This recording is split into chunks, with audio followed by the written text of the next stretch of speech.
반갑습니다. 회로 이론, 오늘은 6강 간단한 저항 회로 첫 번째 시간인데요. 오늘 배울 내용은 이제 직렬 저항과 병렬 저항에 대해서 배우겠습니다. 이 부분은 이제 좀 많이 친숙하리라고 보는데요. 좀 체계적으로 한번 살펴보도록 하겠습니다. 먼저 이제 직렬 저항은, 직렬이라는 말이 이제 좀 노드나 이제 소자라는 말하고 또 마디라는 말, 이런 것들로 좀 공학적으로 표현한다고 그러면 한 마디에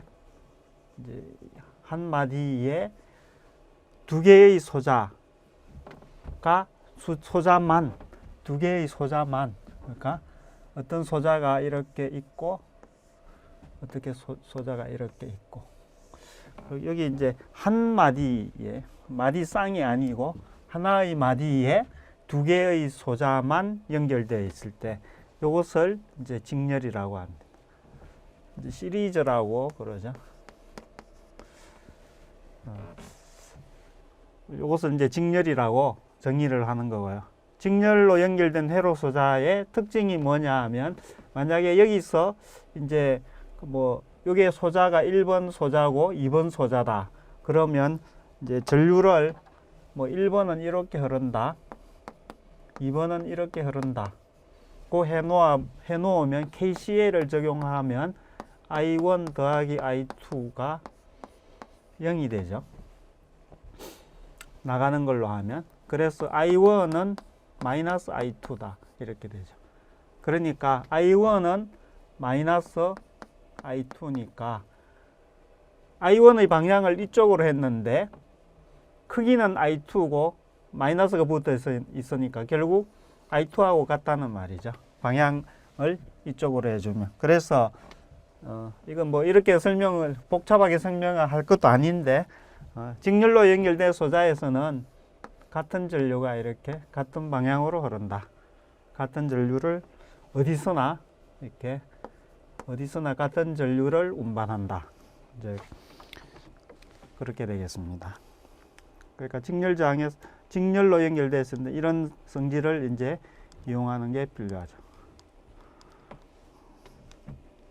그 다음 이제 여기 직렬로 쭉 연결된 회로에서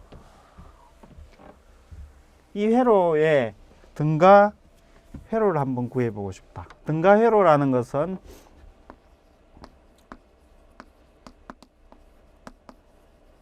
이퀴벌런트 서킷이라고 그러죠.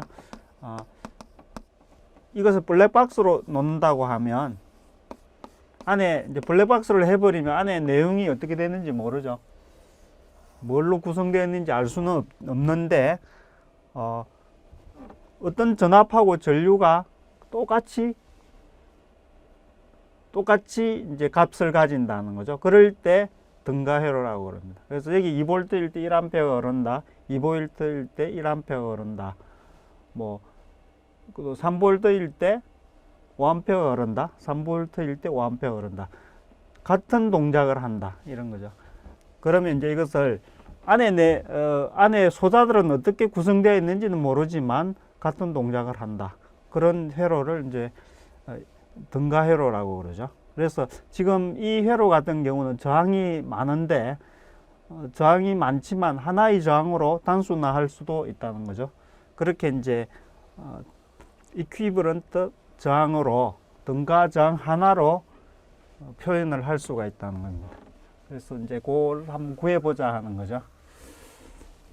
방금 이제 이야기한 것처럼 이 직렬로 연결되어 있을 때는 똑같은 전류가 이렇게 흐르고 있죠. 그래서 IS가 그냥 이렇게 쭉 다 흐르고 있다고 보면 되겠죠. 예, 이거는 루프 그릴 때 이렇게 하니까, 이거는 여기에 IS가 다 이렇게 흐른다. 이렇게 생각하면 되겠죠. 그러면 이제 VA를 적용을 해보면 VS가 R1 IS, R2 IS, KVL은 원래 여기 이제 전압을 이렇게 정의를 하면 다 이렇게 되는 거죠. 그래서 이것들을 KVL을 옴의 법칙하고 옴의 법칙을 결합하지 않고 쓴다고 그러면 이렇게 되는 거죠. 이렇게 해서 이제 7까지.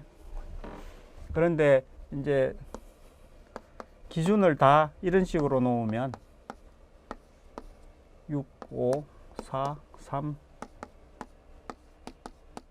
이런 식으로 이렇게 쭉 가면서 먼저 만나는 쪽을 플러스로 놓으면 이렇게 표현을 할 수가 있겠죠. 그래서 여기에 이제 옴의 법칙을 쓰면은 V1은 R1 IS,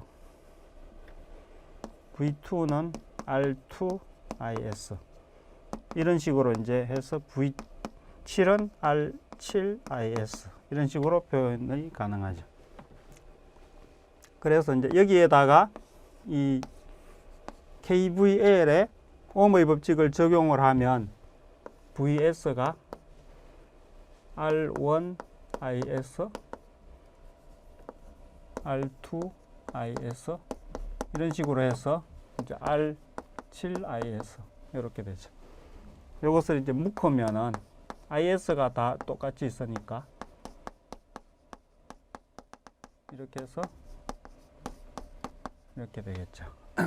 그러면 지금 위에 이 회로를 간략하게 이제 그 오른쪽은 이제 블랙박스로 놓고 그냥 이 VS가 가해졌을 때 IS가 흐르도록 하는 이 블랙박스를 구성하고 싶다는 거죠.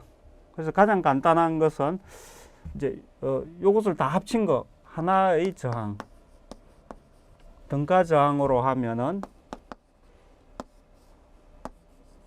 그렇게 구성이 된다는 거죠. 이렇게. 자, 그렇게 되면 이제 이 등가 저항은 R1 더하기 R2 해서 R7까지 이렇게 되는 거죠. 그래서 이제 직렬로 연결된 저항이 직렬로 연결됐을 때는 여기 전원을 그대로 둔다고 하면 이 등가 저항은 각각의 저항을 다 단순히 더한 거하고 같다. 여기서 이제 보여주는 게 이것이 이거하고 같다 하는 것을 알 수 있습니다. 이거는 이해하기가 쉽죠?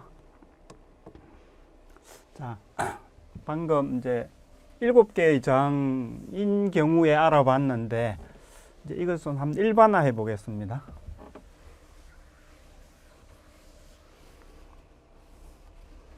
몇 가지를 해보고 그것을 이제 확장을 해서 더 생각을 할 수 있죠. K개의 저항들이 직렬로 연결되어 있다면 좀 전에 7개일 때는 7개를 쭉 더했었죠. 뭐 K개 같으면 이렇게 되겠죠. 이렇게 쭉 가서 이렇게 연결이 되겠죠. 그래서 이걸 좀 이제 여러 개를 더할 때는 이런 기호를 쓰면 뭐 I로 써도 되고 J로 써도 되고 보통 이제 I는 회로 이론에서는 전류로 많이 쓰이기 때문에 J도 또 쓰기가 또 함부로 쓰기가 그런 게 이게 또 복수수로 쓰이는 거죠. 그래서 뭐 이게 M이라고 이렇게 해도 되고 뭐 I로 해도 되고 지금 그거는 별 중요한 거 아니고요. 이렇게 해서 직렬저항일 경우는 그 등가저항이라고도 하고 뭐 합성저항이라고도 하는데 그 저항은 단순히 그 더한 거하고 같다. 모든 것을 더한 저항하고 같다.